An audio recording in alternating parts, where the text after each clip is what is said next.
دامەزراوەی کەریمی عەلیەکە لە پارێزگای هەڵەبجە چوارەمین دیداری ئەدەب و کولتوری هەورامان خولی خاتووجیهان ئاراخان میرپاوەیی ساز دەکات. لە دیدارەکەدا ژمارەیەک لە توێژەرانی باشوور و ڕۆژهەڵاتی کوردستان توێژینەوە پێشکەش دەکەین. پامنێرمان سەلاح جەمیل زانیاری زیاترمان پێدەدات. سەلاح سڵاو لێبێ. سەوسان سڵاو لە تۆ بینەرانی کورسات نیوز دیارە ئێمە ئێستا لە هۆڵی مۆنومنتی شەیدانی هەڵەبجە لێرە لەم هۆڵەیە بۆ ساڵی چوارەم و بۆ چوارەمین دیداری تایبەت با کولتوری فەرهەنگی هەورامان دامەزراوەی کەریمی عەلیەکە ئامادەسازی کردووە و ئەمڕۆ دەستی بە کارەکانی کردووە. دیارە ئەم دیدارەیە لە چوارچەوەی ئەو زنجیرە چالاکی ئەدەبی و هونەریەیە کە دامەزراوەی کەریمی عەلیەکە بۆ خزمەتکردن بە ئەدەب و کولتور و فەرهەنگی هەورامان دەستی پێیاوە چەند ساڵێکە خەریکە و بەردەوامی پێدەدات و ئەمڕۆژ لە چوارچەوەی ئەم دیداردا کۆمەڵێک توێژینەوە و کۆمەڵێک توێژەر لە سەراستی باشوور و ڕۆژهەڵاتی کوردستان لێرە کە بەشداریان کردبوو توێژینەوەکانیان پێشکەش کردووە تاوەکو ئێستاش توێژینەوەکان بەردەوامن کە قسەکردنە لەسەر ئەدەب کولتور فەرهەنگی هەورامان و بە گشتی قسە لەسەر لایەنە جوانەکانی هەورامان ئەکرێت و بۆ قسەکردن لەسەر کۆی گشتی ئامانج لە ڕێخستنی وها دیدارێک ڕاستەخۆ دەچینە لای شاخەوان سدیق یەکێک لە سەرپرشتیارانی دیدارەکە. شاخەوان سدیق پێمان بڵێ ئامانجی دامەزراوەی کەریمی عەلیەکە بۆ درێژە پێدان بە دیداری هەورامان چییە؟ بۆ دیدار بە دیدار هەوڵەدات گرنگی زیاتر توێژەری زیاتر لایەنی زیاتری جوانی ئەدەبی فەرهەنگ و هونەری هەورامان پیشانبا. لە ڕاستیە ئێوەزان مەسلەی ئەدەبیات و فەرهەنگ و زمانی و کولتوری هەورامان یەکێکە لە بابەتە گرنگەکان و ئەم بابەتە لە ساڵانی ڕابردووە ڕاستە کاری لەسەر کراوە بەڵام نەتوانراوە زۆر ورد و قۆڵ بچینە ناو بابەتەکانەوە. بۆیە ئێمە ئامانجمان ئەوەیە ئەم یەکەم جار ئەم دیدارە بکەین بە نەریتێکی ساڵانە و 4 ساڵ بەردەوام و بەردەوامیشی پێدەین بۆ داهاتوو و ئەمانەیە هەر ساڵێک تیشی بخینە سەر کۆمەڵێ بابەتی نوێ و ئەوانەی کە توێژینەوە بۆ ئەم دیداران و سنێکی لە مەرجەکانمان بۆ بەشداری بوون بۆ توێژەرەکانەوەی کابێ توێژینەوەکان نوێ بنواتە بە تایبەتی بۆ ئەم دیدارە بنووسێ و بێ توێژینەوەکان زانستی بن. بۆیە ئێمە ساڵ دوای ساڵ گۆڕانکاری لە ئامانجی دیدارەکە لە شێوازی بەشداریکردن ناو دیدارەکە ئەین. بۆ ئەم ساڵ ئێمە تەنها جەخمان نەکردوێتەوە سەر لایەنی ئەدەبی. ڕاستە خولی ئەمساڵ بە ناویەکی لە ژنە شاعیرەکانی هەورامەیە کە خاتووجیهان ئاراخانم پاوەیە، بەڵام لەگەڵ ئەوەیە کە ئێمە گرنگی دەین بە زمان و کولتور توێژینەوەمانەیە لەسەر مەسەلەی گەشتیاری، ئەمانە لەسەر جوگرافیا، ئەمانە لەسەر شوێنەوار، هەمانە لەسەر لایەنی گەشتیاری، ئەمان لەسەر ئەدەب و کولتور و سینەما، لەسەر لایلایە لای ژنانی هەورامی. ینی بەگشتی دیدارەکە ئەمساڵ هەوڵمانەوە لەسەر زۆر بوار قسە بکەین بۆ ئەوەی زۆرترین زانیاری زانستی لەسەر فەرهەنگ و کولتوری هەورامان بگوازینەوە بۆ خوێنەر. ئەو میوانانەی کە لێرە ئامادە بن تا چەند خەڵکانی ئەکادیمین و خەڵکانێکن کە گرنگی بە ئەوە دەدەن ڕۆبچنە ناو ئەدەب و فەرهەنگ و کولتوری هەورامیەوە و بەلایەنەوە گرنگە بەم زانیارە نوێیانە ئاشنا بن. لە ڕاستی هەمووانەی لەگەڵ ئێمە بەشداریەکەن ساڵانە هەموویان خەڵکانی پسپۆڕ و ئەکادیمی و تایبەتمەندن بەو بوارە و توێژەرەکانمان بەشێکیان لە ڕۆژهەڵاتی کوردستانەوە هاتوواتە لە هەورامانی ئەو دیەوە و بەشێکیان لە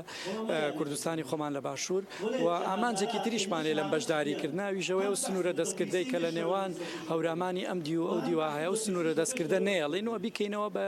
یەک هەورامان و یەک سنوور و یەک جوگرافیا و جۆرێکیش لە بۆنەیەکی کۆمەڵایەتیە لە ڕاستیە ئەم دیدارە. میوانانمان لە ڕۆژهەڵاتەوە هاتوون، لە هەولێرەوە هاتوون، لە گەرمیان و لە ڕانیە و لە هەڵەبجە و لە هەموو شوێنێکەوە هاتوون لێرە پێکەوە یەکتری کۆکەینەوە و گفتوگۆکەین جارێکە پێکەوە. بە کۆی گشتی لە دیدارەکەدا چەند توێژینەوە بەشداری کردووە و ئەگەر پێم بڵێ پلانی ساڵی ئایندەتان چیە بێ لێستەوە پلانتان بۆ داناوە ساڵی ئایندە زیاتر تیش بخەنە سەر چ لایەنێکی شاراوە؟ لە ڕاستیە دە توێژینەوە ئەم ساڵ بەشداری کردووە، دە توێژەر کە وەکوتم لە ڕۆژهەڵات و لە باشوورەوە بەشدارن و توێژینەوەکان کراون بە کتێبەکە لێرە بەسەر ئامادەبووانەدا بەش کرا و ئەمە بێتە سەرچاوێکی باش لە ناو کتێبخانەی کوردی بۆ ڕیسێرچ و گەڕان بە دوای زانیاری لەسەر ئەدەبی هەورامی. و پلانی ئێمە لە ڕاستیە ساڵ دوای ساڵ دانیشین دراسەی ئەو دۆخاکەین کە ئێمە تێمان پەڕان هەڵەکانمان لەکوێ بوو، کەم و کورتیەکان و باشەکانمان لەکوێ بوو. بۆی لە دوای تەواوبوونی ئەم دیدارەوە لیژنەکە دائنیشینەوە جارێکە پلان دانینەوە بۆ ساڵی داهاتوو. لە ڕاستیە ئێمە لە 4 ساڵی ڕابردووە بەوەی کە لە هەڵەبجە هۆڵێکی شیاومان دەست نەکەوتەوە بۆ بەڕێوەبردننی ئەمە تەنها هۆڵی مۆنۆمنتەیە و خۆشتان نەزان هەڵبجەکان هۆڵی مۆنومنتی شەیدانی هەڵبجە لەبەر ئەوەی کە ئێرە مەزارگای شەیدانی هەڵبجەی لێیە کۆمەڵی تایبەتمەندێتیەکە ئێمە ناتوانین لایەنی مۆسیقا و گۆرانی و سیاچەمانەوانە بەشداری پێ بکەین بەڵام ئەوەندە ئێمە زانیاریمانێ لە ئێستا لە هەڵبجە دوو هۆڵی گەورەکاری لەیەکرێکە ئەگەر لە ساڵی ئایندە ئەم دوو هۆڵە تەواو بێ ئێمە بتوانین لەوێ کارەکانمان بەڕێوەبەرین بێگومان گۆڕانکاریکی نەوعی گەورە بەسەر پلانی دیدارەکانایە و ئەو کاتە مۆسیقا و گۆرانی و سیاچەمانە و زۆر بابەتی ترێتە ناو دیدارەکەەوە زۆر سپاس دیارە بەگشتی لە ناو دیدارەکەدا ئەوەی کە قسەی لە سەرکرا میوانەکەم ئاماژەی پێکرد بەڵام ئەمە ئاماژە بۆ کەم فەرەنگەوە دەبوو کولتوری هەورامان هێندە دەوڵەمەنە لایەنی شاراوی هێندە زۆرە کە ئەگەر بێت و توێژێرەوەران توێژەران کاری لەسەر بکەن دیارە دەیان ساڵی دیکەوێ و ئەمان بە گرنگی دەزانن ئەم چۆرە دیدارانە بەردەوامیانە بێ بۆ ئەوەی کە بەردەوام قسە لە سەر شێوازێک لە لایەنە شاراوەکان بکرێت مامۆستام لەگەڵ مامۆستا ئەگەر جەنابتان هەم وەک نووسەرێکی دیاری ناوچەی ئەمرامان هەر وەکو یەکێک لە ئەندامانی بەڕێوەبەری کۆڕەکە پێم بڵێ گرنگی ئەم جۆرە دیدارانە بۆ فەرەنگ و کولتوری هەورامان لە چیدایە دەستان خۆش بێ سپاس لە ڕاستیە لە هەر لەحزایەکە قسەکردن لەسەر کللتور گرنگی و بایەخی ئەهمیەتی دابێتی خۆیە چونکە هەر قسەکردنێک لەسەر کللتور قسەکردنە بە ئاڕاستەی دۆزینەوە و کەشف و تحقیق و گەڕان و توێژینەوە و لێکۆڵینەوە ئەمساڵ چوارەمین ساڵی دیداری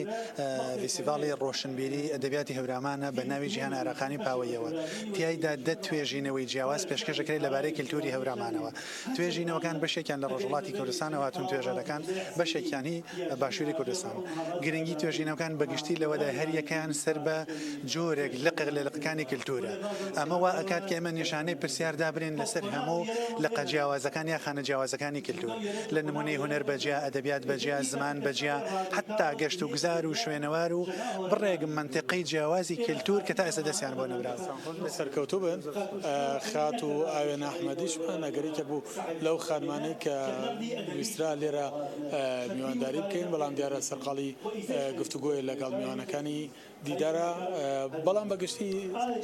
سەو سەنەمەیە ئاماژە بەوە بکەم ئەو توێژەراوانەی ئەمڕۆ لێرن و لێرە توێژینەوەکانیان پێشکەش کردوە لە چوارچەوەی کتێبێکدا پێشکەشیان بە ئامادەان بۆیان کردووە ئەموو ئەم توێژینەوانە دەبنە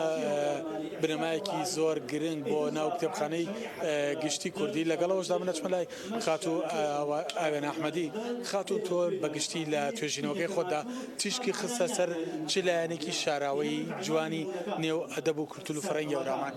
وەڵام من لەو باسا کە بۆم ئەو تارەکە ئامادەم کرد بوو زۆرتر لەسەر شعری ژنانە بوو شعری ژنانە لە ئەدەبیاتی کلاسیکی هەورامیدا کە دابەشم کرد بەسەر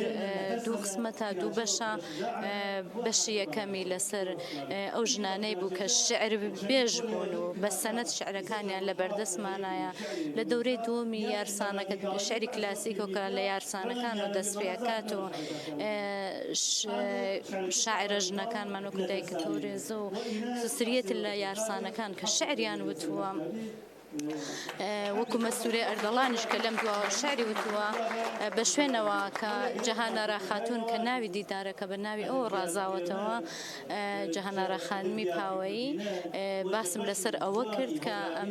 شاعرانە ئەم شاعرە بە تایبەت ئەم ئەخیریانەکە خاتو جەهانارایە ڕچەشکێن بوو بەڕاستی لە ئەدەبیاتی هەورامیدا و وەکو کەسێک وەکو ژنێک توانیویەتی کە ڕەوتی ئەدەبیاتی هەورامی بگۆڕێت و ڕۆتی ئەدەبیاتی ژنانە ڕنگدانەوەیەکی باشی پێ بدات زۆر سپاس بۆ زانێرانە بەڵێ سەو سەرەما کۆی گشتی زانێرەکان بوو تایبەت بە چوارەمین دیداری ئەدەب و کولتوری هەورامان کە لاوەڵی مۆنومنتی شەیدانی هەڵبجە تاوەکو ئێستا بەڕێوە دەچێت و ئەمە دووەمین پانێڵی دیدارەکەیە پانێڵێکی دیکەشی ماوە کە پاش 5 دقەی دیکە دەست پێ دەکات.